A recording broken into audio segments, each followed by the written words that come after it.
Do it.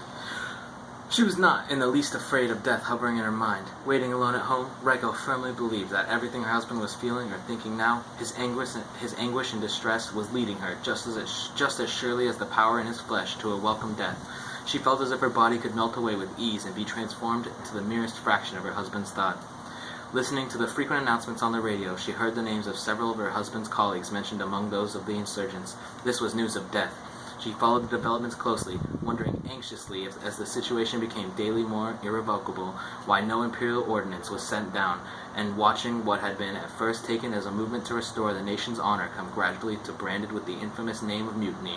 There was no communication from the regiment. At any moment, it seemed, fighting may commence in the city streets, where the remains of the snow still lay. Towards sundown on the 28th, Reiko was startled by a furious pounding on the front door. She hurried downstairs. As she pulled with fumbling fingers at the bolt, the shape dimly outlined beyond the frosted glass panel made no sound, but she knew it was her husband. Reiko had never known the bolt on the sliding door to be so stiff. Still it resisted. The door just would not open. In a moment, almost before she knew she had succeeded, the lieutenant was standing before her on the cement floor inside the porch, muffled in a khaki greatcoat, his top boots heavy with slush from the street. Closing the door behind him, he returned the bolt once more to its socket. With what significance, Reiko did not understand. Welcome home. Reiko bowed deeply, but her husband made no response, as he had already unfastened his sword and was about to remove his greatcoat. Reiko moved around behind to assist the coat, which was cold and damp and had lost the odor of the horse dung it normally exuded when exposed to the sun. Weighed heavily upon her arm, draping it across the hanger, and cradling the sword and leather belt in her sleeves, she waited while her husband removed his top boots and then followed behind into the living room. This was the six-mat room downstairs. Seen in the clear light from the lamp, her husband's face, covered with a heavy growth of bristle, was almost unrecognizably wasted and thin. The cheeks were hollow, their luster and resilience gone. In his normal good spirits, he would have changed into old clothes as soon as he was home and have pressed to her to get supper at once, but now he sat before the table, still in his uniform, his head drooping dejectedly. Reiko refrained from asking whether she should prepare the supper. After an interval, the lieutenant spoke. I knew nothing. They hadn't asked me to join, perhaps out of consideration because I was newly married. Kano and Homa, too, and Yamaguchi. Reiko recalled momentarily the faces of high-spirited young officers, friends of her husband, who had come to the house occasionally as guests. There may be an imperial ordinance sent down tomorrow. They'll be posted as rebels, I imagine. I shall be in command of a unit with orders to attack them. I can't do it. It's impossible to do a thing like that. He spoke again. They've taken me off guard duty, and I have permission to return home for one night. Tomorrow morning, without question, I must leave to join the attack. I can't do it, Reiko. Reiko sat erect with lowered eyes. She understood clearly that her husband had spoken of his death. The lieutenant was resolved. Each word being rooted in death emerged sharply and with a powerful significance against this dark, unmovable background. Although the lieutenant was speaking of his dilemma, there was already no room in his mind for conciliation. However, there was a clarity, like the clarity of a stream fed from melting snows, in the silence which rested between them. Sitting at his own home after the 2-day ordeal and looking across the face of his beautiful wife, the lieutenant was for the first time experiencing true peace of mind, for he had at once known, though she said nothing, that his wife divined the resolve which lay beneath his words. Well then, the lieutenant's eyes opened wide. Despite his exhaustion, they were strong and clear, and now for the first time they looked straight into the eyes of his wife. Tonight I shall cut my stomach. Reiko did not flinch. Her round eyes showed tension, as taut as the clang of a bell. I am ready, she said. I ask permission to accompany you. The lieutenant felt almost mesmerized by the strength in those eyes. His words flowed swiftly and easily, like the utterances of a man in delirium, and it was beyond his understanding how permission in a matter of such a weight could be expressed so casually. Good, we'll go together, but I want you as a witness first for my own suicide. Agreed? When this was said, a sudden release of abundant happiness welled up in both their hearts. Reiko was deeply affected by the greatness of her husband's trust in her. It was vital for the lieutenant, whatever else might happen, that there should be no irregularity in his death. For that reason, there had to be a witness. The fact that he had chosen his wife for this was his first mark of his trust. The second, his even greater mark, was that he had pledged that they should die together, and he did not intend to kill his wife first. He had deferred to her death to a time when there was no longer be there to verify it. If the lieutenant had been suspicious husband, he would doubtless, as in the usual suicide pact, have chosen to kill his wife first. When Reiko said, I ask permission to accompany you, The lieutenant felt these words were such the final fruit of the education he had given his wife, starting on the first night of their marriage, and which had schooled her. When the moment came to say what had to be said without a shadow of hesitation, this flattered the lieutenant's opinion of himself as a self-reliant man. He was not so romantic or conceited as to imagine the words were spoken spontaneously out of love for her husband. With happiness welling almost too abundantly in their hearts, they could not help smiling at each other. Rico felt as if she had returned to her wedding night. Before her eyes was neither pain nor death. She seemed to only a free and limitless expanse opening out into vast distances. The water is hot. Will you take your bath now? Ah, yes, of course. And supper? The words were delivered in such level domestic tones that the lieutenant came near to thinking for a fraction of a second that everything had been a hallucination. I don't think we'll need supper, but perhaps you could warm some sake? As you wish. As Rico rose and took a tanzan gown from the cabinet for after the bath, she purposely directed her husband's attention and opened the drawer. The lieutenant rose crossly to the cabinet and looked inside. From the ordered array of the paper wrappings as he read, one by one, the addresses on the keepsakes. There was no grief in the lieutenant's response to this demonstration of heroic resolve. His heart was filled with tenderness. Like a husband who has proudly shown the childish purchases of a young wife, the lieutenant, overwhelmed by affection, lovingly embraced his wife from behind and planted a kiss on her neck. Rico felt the roughness of the lieutenant's unshaven skin against her neck. This sensation, more than being just a thing of this world, was for Rico almost the world itself, but now, with the feeling that it was soon to be lost forever, it had a freshness beyond all her experience. Each moment had its own vital strength, and the senses in every corner of her body were reawakened. Accepting her husband's caress from behind, Rico raised herself on the tips of her toes, letting the vitality seep through her entire body. First the bath, and then some sake. Flinging off his uniform, the lieutenant went to bath. To faint background noises of slopping water, Rico tended the charcoal brazier in the living room and began the preparations for warming the sake. Taking the tanzan, a sash, and some underclothes, she went to the bathroom to ask how the water was. In the midst of a coiling cloud of steam, the lieutenant was sitting cross-legged on the floor, shaving, and she could dimly discern the rippling movements of the muscles on his damp, powerful back as they responded to the movement of his arms. There was nothing to suggest the time of any special significance. Rico, going bustily about her tasks, was preparing side dishes from odds and ends in stock. Her hands did not tremble. If anything, she managed even more efficiently and smoothly than usual. From time to time, it is true, there is a strange throbbing deep within her breast, like distant lightning. It had a moment of sharp intensity and then vanished without trace. Apart from that, nothing was in any way out of the ordinary.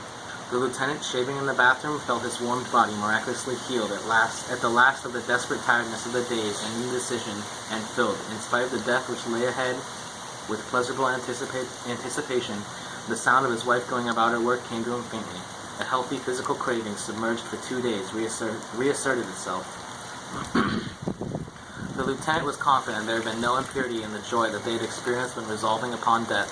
They had both sensed at that moment, though not, of course, in any clear and conscious way, that both of those permissible pleasures as which they shared in private were once more beneath the protection of righteousness and divine power, and a complete and unassailable morality. On looking into each other's eyes and discovering their honorable death, they had felt themselves safe once more behind steel walls which none could destroy, encased in an impenetrable armor of beauty and truth. Thus, so far from seeing any inconsistency or conflict between the urges of his flesh and the sincerity of his patriotism, the lieutenant was even able to regard the two as parts of the same thing. Thrusting his face close to the dark, cracked, misted-walled mirror, the lieutenant shaved himself with great care.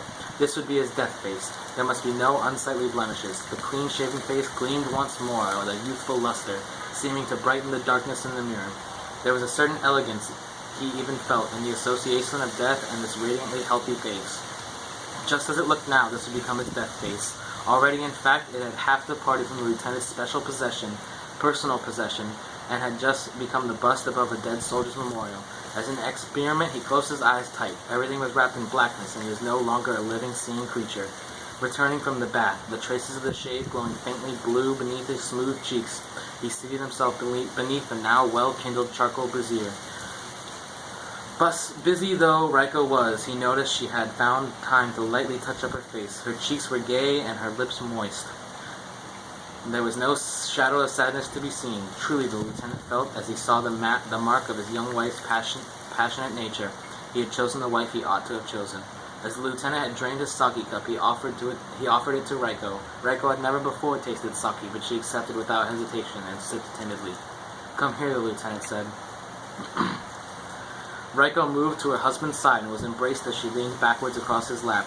Her breast was in violent commotion, as if sadness, joy, and the potent sake were mingling and reacting within her. The lieutenant looked down into his wife's face. It was the last face he would see in this world, and the last face he would see of his wife. The lieutenant scrutinized the face minutely, with the eyes of a traveler bidding farewell to splendid vistas which he would never revisit. It was a face he could not tire of looking at, the features regular yet not cold, the lips slightly closed with a soft strength. The lieutenant kissed those lips unthinkingly, and suddenly there was not thought of the slightest distortion in the face and the unsightliness of sobbing. He noticed the tears were welling slowly from beneath the long lashes of the closed eyes, brimming over a glistening stream. A little later, the lieutenant urged that they should not move to the upstairs bedroom. His wife replied that they would follow after taking a bath. Climbing the stairs alone to the bedroom, where the air was already warmed by the gas heater, the lieutenant lay down on the bedding with his arms outstretched and legs apart. Even the time at which he lay waiting for his wife to join him was no later and no earlier than usual. He folded his hands beneath his head and gazed at the dark boards of the ceiling and the dimness beyond the range of the standard lamp. Was it death now he was waiting for, or a wild ecstasy of the senses? The two seemed to overlap, almost as if the object of this bodily desire was death itself. But however that might be, it was certain that never before had the lieutenant tasted such total freedom. There was a sound of a car outside the window. He could hear the screech of its tires skidding and the snow piled at the side of the street. The sound of its horn re-echoed from nearby walls. Listening to these noises, he had the feeling that this house rose above the solitary island in the ocean of a society going as restlessly about its business as ever. All around, vastly and untidily, stretched the country for which he grieved. It was to give his life for it, but that great country with which he was prepared to remonstrate the extent of destroying himself, take the slightest heed of his death. He did not know and did not matter. He was a battlefield without glory, a battlefield where none could display deeds of valor. It was the front line in the spirit. Raiko's footsteps sounded on the stairway. The steep stairs in its old house creaked badly. There were fond memories in the creaking, and many a time while waiting in bed the lieutenant had listened to its welcome sound.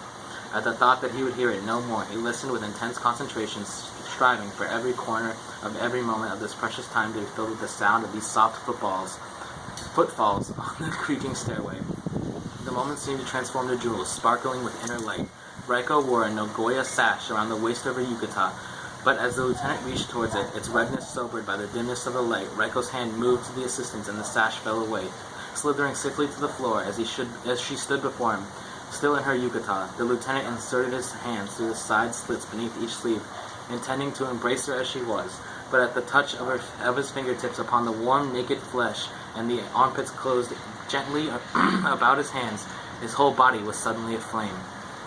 In the few moments the two lay naked before the glowing gas heater. Neither spoke the thought, but their hearts, their bodies, and their pounding breasts blazed with the knowledge that this was the very last time. It was as if the words, "the last time," were spelled out in invisible brushstrokes across every inch of their bodies. The lieutenant's wife drew close and kissed her vehemently. As their tongues explored each other's mouths, reaching into the smooth, moist interior, they felt as if the still unknown agonies of death had tempered their senses to the keenness of red-hot steel. The agonies they could not yet feel, the distant pains of death, had refined their awareness of pleasure. "This is the last time I shall see your body," said the lieutenant. "Let me look at it closely." And tilting the shade of the lampstand to one side, he tilted the rays along the full length of Raiko's outstretched form. Raiko lay still with her eyes closed. The low light from the lamp clearly revealed the majestic sweep of her white flesh. The lieutenant, not without a touch of egocentricity, rejoiced that he would never see this beauty crumble in death. At his leisure, allowed with the unforgettable spectacle to engrave itself upon his mind, with one hand he fondled the hair, with the other he softly stroked the magnificent face, implanting kisses here and there where his eyes lingered. The quiet coldness of the high, tapering forehead, the closed eyes with their long lashes beneath faintly etched brows, the set of the finely shaped nose, the gleam of the teeth glimpsed beneath full, regular lips, the soft cheeks and the small, wise chin. These things conjured up in the lieutenant's mind the vision of a truly radiant face, and again where he pressed his lips tight against the white throat where Raiko's own hand was soon to strike, and the throat reddening faintly beneath his kisses. Returning to the mouth, he laid his lips against it with the gentlest of pressures, and moved them rhythmically over Ryko's with the light rolling motion of a small boat. He closed his eyes. The world became a rocking cradle.